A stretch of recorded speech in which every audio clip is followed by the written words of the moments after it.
And welcome to a very special VOOM 2016 Google Hangout where we kick things up a notch. It's been a great year for VOOM already. The stats just in, we've had over 10,000 entries, almost 80,000 votes for those entries, and there's 5 days to go to get your pitch in.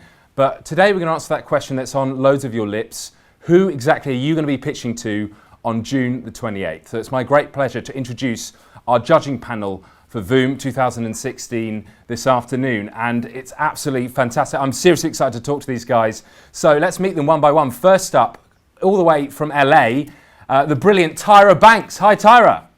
Hello. Thank you. Thank you so much for joining us. Tyra, of course, famous in the modelling world and a brilliant TV career, and now runs Tyra Beauty, a cosmetic business. And joining us also from New York is Sara Blakely. Hi, Sara.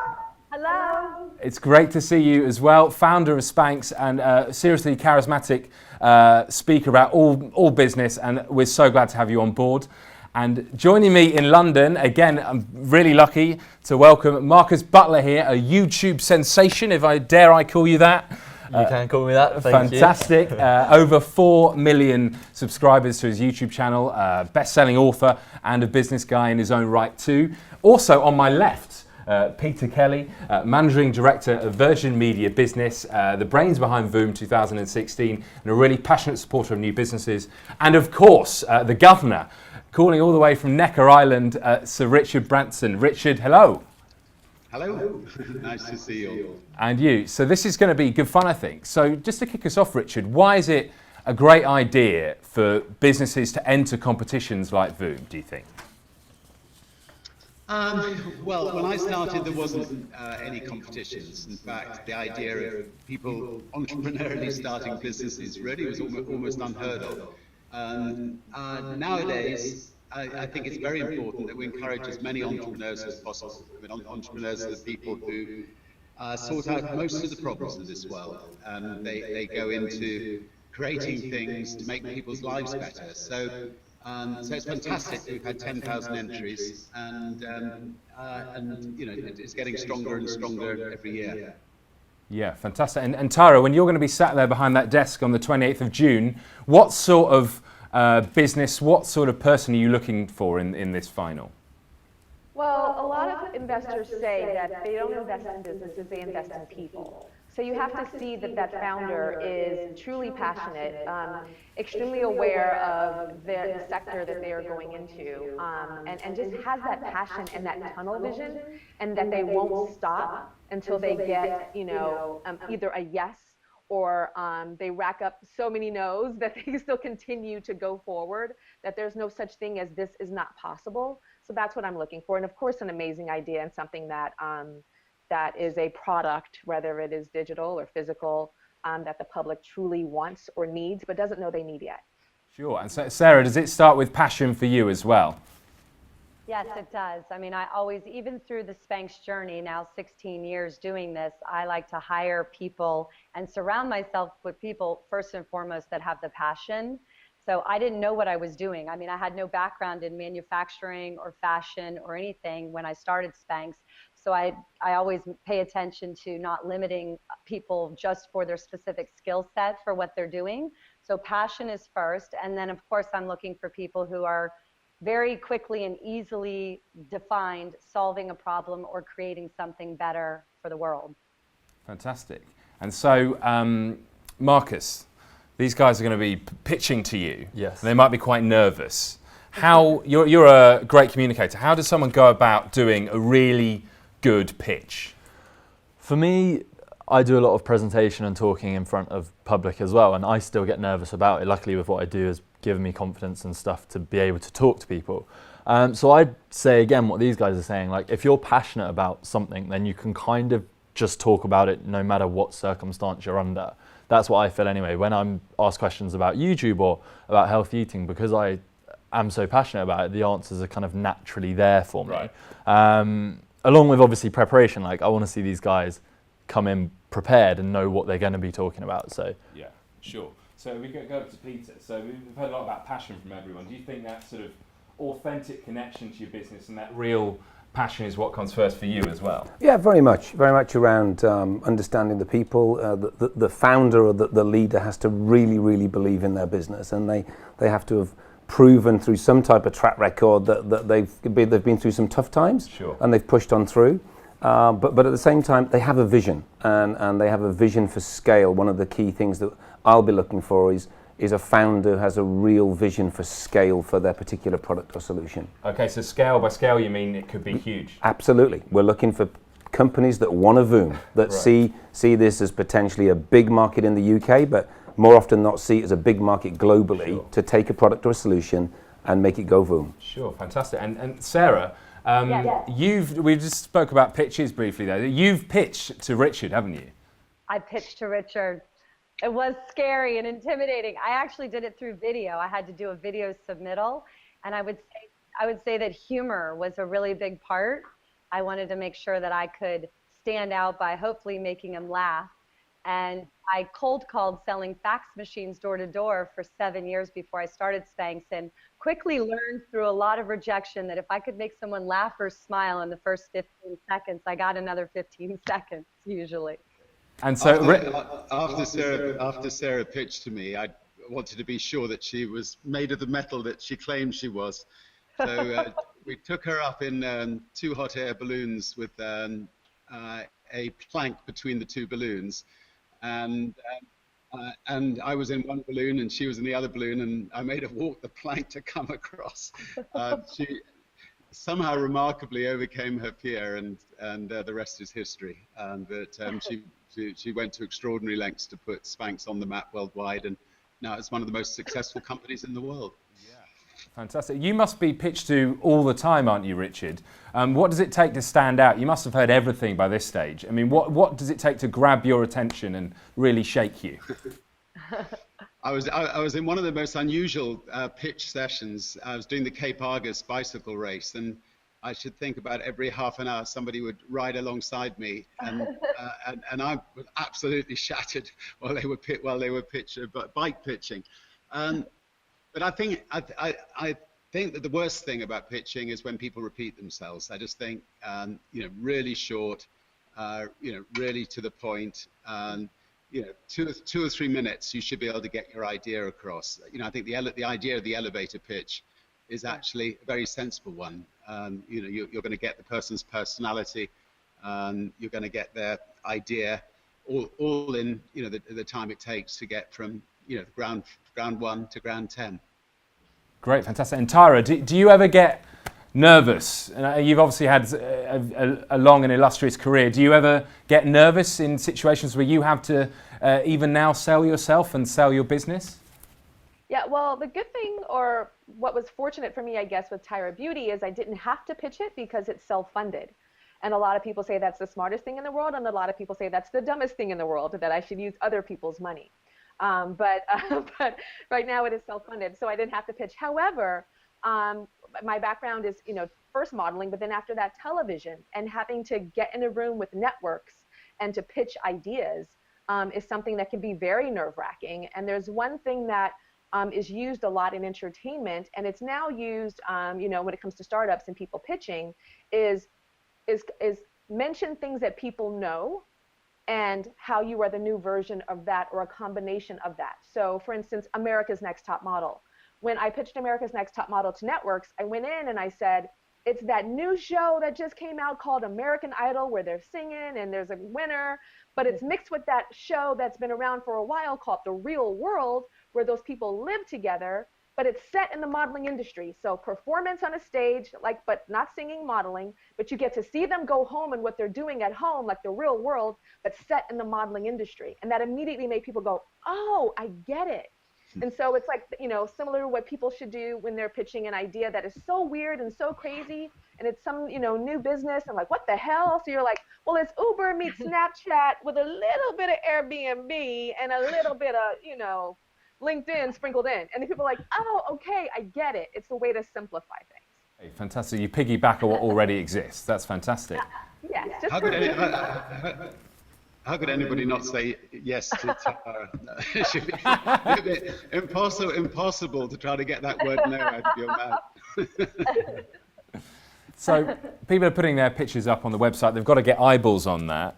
Marcus, you're a social media king, a bit of a guru.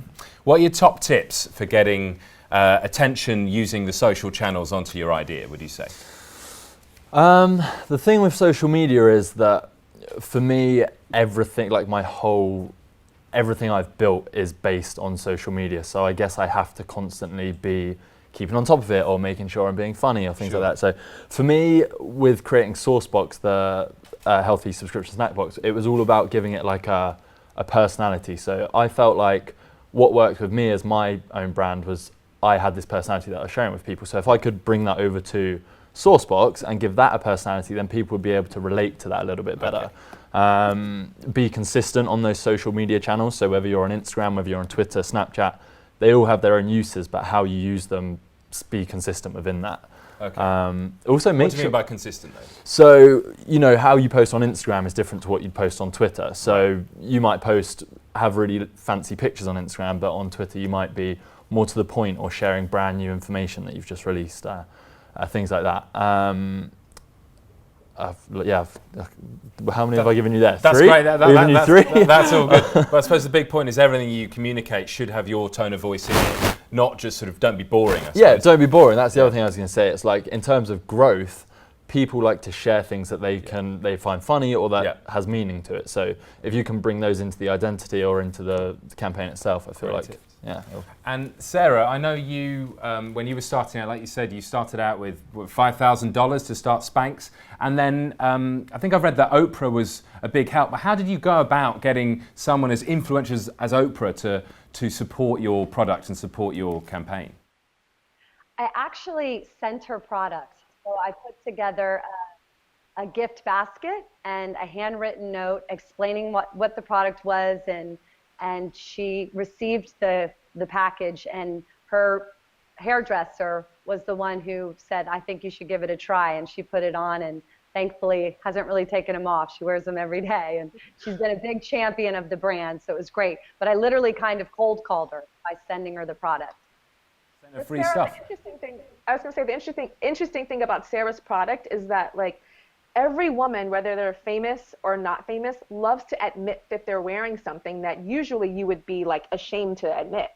You know, so the celebrities on the red carpet, it's like, I got Spanx holding all this in, you know, so she gets all this like free advertising almost daily from women, you know, person to person, and celebrities on a mass scale. Fantastic. And thanks so much, Tyra, for saying that. Tyra actually gave me a shout out in the early days too, which you can imagine what that does for your brand. I was like in the back of my apartment, like doing the happy dance when she publicly said she wore Spanx. But you know, part of what I did was I entered a category that was very boring and nobody wanted to talk about. So by choosing a name called Spanx and trying to make it a little bit risky and edgy and have fun with the packaging and be very playful, it made people want to talk about something that no one ever talked about before. So it was very intentional to add brand pizzazz, humor, and a little bit of naughtiness to the whole package. And if people don't know what Sarah's category is, it's making your bum look great. Is that it in a nutshell, Sarah? That's it. That's a tagline. I am making the world a better place, one butt at a time, Richard. One butt at a time, absolutely. Peter, you've got a great bum, but it's my absolute pleasure. And you're not even wearing Spanx. It's amazing. It's just au naturel. Bit of French. So what are the... Spanx now? Yeah, they do. Oh. Yeah, Fantastic. I can do the free samples, all right, that'd be great. No, I think the whole thing about brand awareness is a key element of the competition. If you look at some of last year's kind of winners, they had some great ideas, some great products.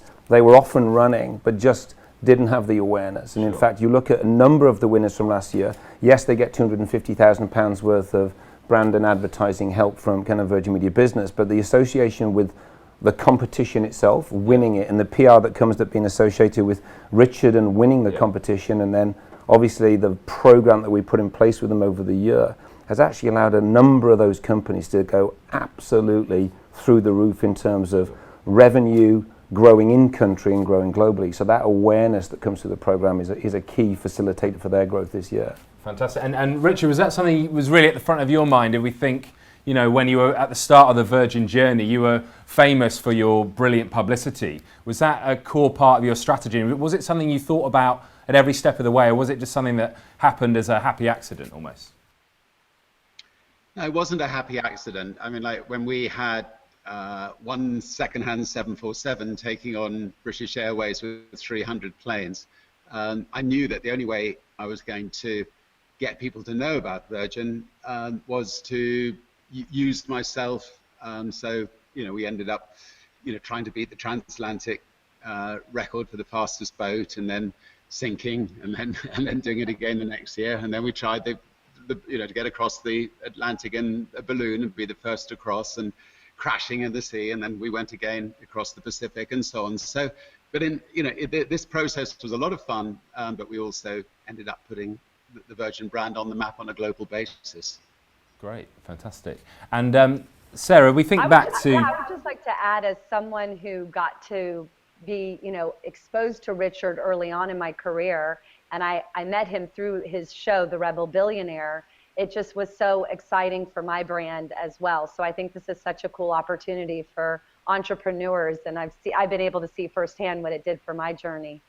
Fantastic. And we stick with you, Sarah, and just ask you, so a lot of people watching this are going to see people like yourself or Richard or Tyra and think, these business superheroes, who am I compared to these immortals? Can you give us a bit of insight to what it was like for you starting when you had no experience? So if I'm sat there and I'm thinking, how can I do a business? I don't know what I'm talking about. I've never done it before. What would you say to those people? I would say that not knowing how it's supposed to be done is your greatest asset. So just keep going within yourself and have the confidence and know that everybody else that got to where you want to be felt the same way. So, I mean, I had no idea what I was doing. I had $5,000 from selling fax machines. I will say that the one thing that I stayed very connected to was the why and the purpose. Why am I doing this? What am I delivering to the consumer? I never lost sight of that. And the thing that I had the most of was that I cared the most. And so don't underestimate caring the most. I didn't have the most money, and I didn't have manufacturing plants around the world, but just coming through whatever you're doing with the lens of really truly caring and wanting to make a difference really helps. It's impactful along the way. But I'm scared all the time still. I'm scared all the time. It doesn't go away. Okay, that's great to hear. And Marcus, you're relatively early in the journey. Mm-hmm. How are you finding it? Is it good fun? Is it terrifying? Is it what tips could you offer to people who are at the similar stage to you? Sure. It's it's definitely is fun. Otherwise, I wouldn't have come up with the idea to do what I do. Yeah. But like Sarah's just saying, like, it's still terrifying. Like if I'm doing something that I won't have necessarily done before to grow or something like that, I get so nervous. Yeah. But at the end of the day, it's going back to having passion, and it's like if you can see the vision of where you want to get to, you'll kind of do whatever it takes to get there, whether that's failing, whether that's trying something that's new that you may be a bit scared to give it a go, but you know that if you keep trying, eventually you're going to succeed. Sure. So it starts with that vision. And we go over to you, Peter. How important is mentoring? If you're at the start of your journey, how important is mentoring in that process? Huge. I mean, I think that again, looking at the program over the last 2 or 3 years, yes, there's some marketing money. There's some initial PR benefits of being a participant, a finalist, and a winner. But actually, if you speak to a lot of the CEOs, what they've really got out of the program is a lot of coaching and mentoring. And we facilitate a number of sessions throughout the year where they're getting access to executives in Richard's organization across Virgin Media Business and Virgin Media. And it's some of the coaching and mentoring that's filling the skill gaps they've got. Because a lot of them are very embryonic companies, they've got small organizations, they've got a vision and a passion, but actually there are skill gaps, there are capability gaps. And I think that's where they need the help. And I think that's what, in many ways, truly helps them accelerate. Right. That's Tyra. Who does Tyra Banks go to for business advice these days? So I have different mentors. I actually asked a certain gentleman on this panel right now to be my mentor. He tried to delegate and say, yes, I will share you with my team and they will help you. I'm like, child, I'm talking about you, Mr. Branson. And he finally said, okay. I haven't hit him up for advice yet, but I will. But I have like this thing that I do, which I cold call people. Like, so I'll read a book by a business writer an author, and I will just cold email them. Recently, there's a wonderful professor at Wharton. His name is Adam Grant. He wrote a book called The Originals. I read about this book that was about to come out, hadn't even come out. My brother's in the Air Force, and he told me, you got to get this book. So I read the byline. I'm like, oh my God, this is amazing. I'm in love with this, and it's not even out yet. I emailed Adam. I'm like, this is the weirdest email you're going to get. This is Tyra Banks. I haven't read your book, but I'm a fan of what it could possibly be, and I can't wait for it to come out. And just yesterday, he came to my office and spoke to my entire team and gave us a totally wonderful keynote about originality and creativity, just because of my crazy, email that I sent him. And so now I consider him a mentor as well. So like, I'm just kind of fearless with it. So Tyra, do some people just not believe you when you email them out of the blue and say you're Tyra Banks? So people just go like, well, no, you're not. Tony Hsieh, exactly. So Tony Hsieh is the CEO of Zappos, and I read his book, and I love that he loved Taco Bell, and I loved Taco Bell when I was in high school, and I just loved how he was so obsessed with customer centricity and customer service. And so I reached out to him, and it took a while for him to believe me. I think I might have had to do some coming up on America's Next Top Model, like certain things like that for him to hear my voice and go, oh, wow, it really is her. Fantastic. And Richard, obviously everyone who's pitching to you is going to learn so much from that and from the whole process in general. Do you think you can learn things from some of these new businesses that you're going to meet in this process? You're learning all the time. I mean, I see life as one long learning process, and I think the important thing for any good leader is to be a good listener, and through listening to all these people with these wonderful ideas, you're learning. I never went to college. I left school at 15, and I've been learning ever since, and will continue to learn forever. I mean, it's what makes life so interesting. Fantastic. And Sara, what does a good business idea look like? I understand it's quite a broad question, but do you know it intuitively when you hear it? Or if there are people watching maybe who aren't sure whether to press send on that email or sign up to this, I'm not sure my idea is that good. What's the source of a great business idea, do you think? I think it's if it's easy to understand, solves a problem, or offers something better than what currently exists. But easy to understand is number one. Like, can I grasp it in, like as Richard said, sort of the elevator pitch time? And when I was pitching Spanx, or whenever I'm going to somebody with an idea, I like to think about what's in it for them, and I lead with that. So immediately saying, for me it was, how you have that one pair of pants that's hanging in your closet that you have no idea what to wear under? That's how I started my pitch. So I was immediately bringing the person into it and solving a problem for her, and she was visualizing herself in her closet. So I think if you can do that very quickly and bring the person into what's in it for them or what's in it for the world, it catches the attention. Great, thank you. And keep your messaging simple as well. I mean, don't talk in jargon. Keep it simple. Yeah. Keep it simple, stupid. That's a wonderful phrase. One of my favorite. I think it's very, very important when it comes to both advertising, messaging, a lot. Fantastic. And Marcus, so what inspired your idea? Where was the source of that? The little kernel that you went, I've got to do this. For me, with the healthy snack box, it was about 3 years ago. I kind of transformed my life. I wasn't happy with the foods I was eating and how I looked, so I started to show interest and learn about different foods and how they affected my body. And it was that, I guess, process 3 years ago that led to me a year ago sourcing snacks and thinking, I want to eat better food. Where can I get better snacks from, unless I'm going to the supermarket constantly or going to expensive places in LA or something like that. Yeah. So I was like, why don't I create this simple thing that people can subscribe to, and they can get these snacks delivered to their door every month, and then they're going to learn about new brands that they might not have tried before, and they'll get to taste those and show an interest in becoming healthier, I guess. Okay, fantastic. You're scratching your own itch almost there. That's brilliant. So we're going to wrap up quite shortly, but just if I go to you, Peter, is this a good time to start a business? Do you think? I think very much so. I mean, right now, the UK is a hotbed for kind of small businesses and SMEs right now. There are 5 million small businesses and small medium businesses in the UK market. A lot of them are growing very, very rapidly. There's a huge amount of infrastructure going on in the telecommunications industry to support them. So the whole digital growth agenda is supporting them. And you know, if you just go down the road from here, there's a wonderful place called Shoreditch, for example, where there's literally more than 5,000 businesses within half a square mile. Yeah. And you look around these small companies and there's a real energy and a passion and a belief in the UK right now that small businesses can grow rapidly in the UK and likewise take on the world. I mean, literally have a view that you could market your products and solutions at day one globally. So there's a real energy in the UK market. So I think it's a great time for VOOM 2016. Yeah, it's super exciting. So we've got to wrap up fairly shortly. So if I just go to you each in turn and just ask you to say maybe some inspiring words, some words of wisdom to people who are maybe on the fence about entering, something that a message maybe you wish you'd heard or you did hear when you were at the same point in your life. Maybe what would you say to those people? Maybe start with you, Richard, if that's okay. Oh, I'll keep it short.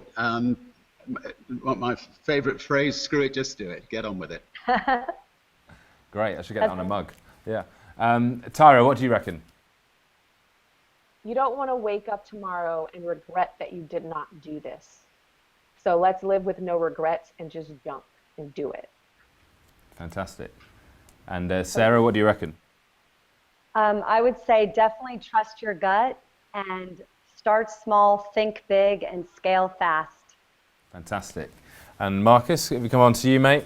Yeah, I was You've got the whole of following on from those last two are like so quote perfection. I don't know. Yeah, I keep going back to it, but be passionate. You know, if you've got this idea, don't be scared to submit it to the competition. Don't be scared to receive criticism about it. You want to grow it, so just enter. You know, like just put it out there. Yeah.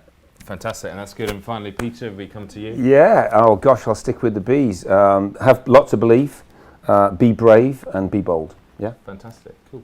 Well, we've got about 3 minutes left on the Hangout, so I might ask you one more thing if that's all right. So what really is exciting you guys at the moment, away from your business? What really, maybe opportunity in the world or a technology, what is really exciting you? Maybe something we don't know about yet, but something that really gets you going at the moment. What do you reckon, Sarah? Well, I'm just met with someone today who started a company called Rent the Runway, where she's renting clothes and for occasions online. And it's a fascinating idea for women, you know, and so we're kind of thinking about doing a partnership where Spanx would go underneath all of the things that her consumers are renting. But it's fascinating to me because that turns the whole industry kind of upside down on its head.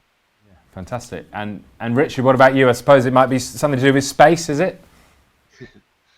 Of course, space excites me a lot. But I think what really excites me is the amount of businesses now that are sort of joining the social sector, joining government in trying to tackle the problems of the world. I think if up until now, businesses have thought that's a government problem, that's a social problem. But by businesses adopting, if we can get every single business in this world to adopt a problem, we will get on top of every single problem in this world. And that's exciting. We're using this entrepreneurial skills to, to solve every problem in this world, and it can be done. Fantastic. And Tyra, are social goals an intrinsic part of your project at Tyra Beauty as well? Oh yeah, we are. I like to think of us as a social enterprise because we're not just a cosmetics company where you can buy cosmetics on a shelf or in a store. You cannot. You can only get them at Tyra.com or through what we call beauty-tainers, which are our independent sales force of women and men all across America right now that actually sell Tyra Beauty products and make a commission off of that. So, we've seen people quit their jobs at 24 years old and are able to work from home for Tyra Beauty, or are saving for college funds, or we've seen big success and we've seen incremental success where they've just been able to have a 3-bedroom apartment instead of a 2-bedroom apartment because of Tyra Beauty. So I love being able to give people that financial freedom, or that capital in their lives to be able to make their dreams come true no matter how big or small. So yeah, it's a social enterprise. Fantastic. That's a great way to end. I think if you guys could stay on the line, that's fantastic. Thank you so much. I could talk to you for hours and hours. It's been brilliant. Thank you, Marcus. Thank you, Peter, and everyone. It's been great. If you're watching this and you're thinking, shall I enter? You've got until the 10th of May. That's our closing date. Just come on, get stuck in, go and do it. And maybe you'll see our judges on June the 28th. So thanks for watching and see you soon.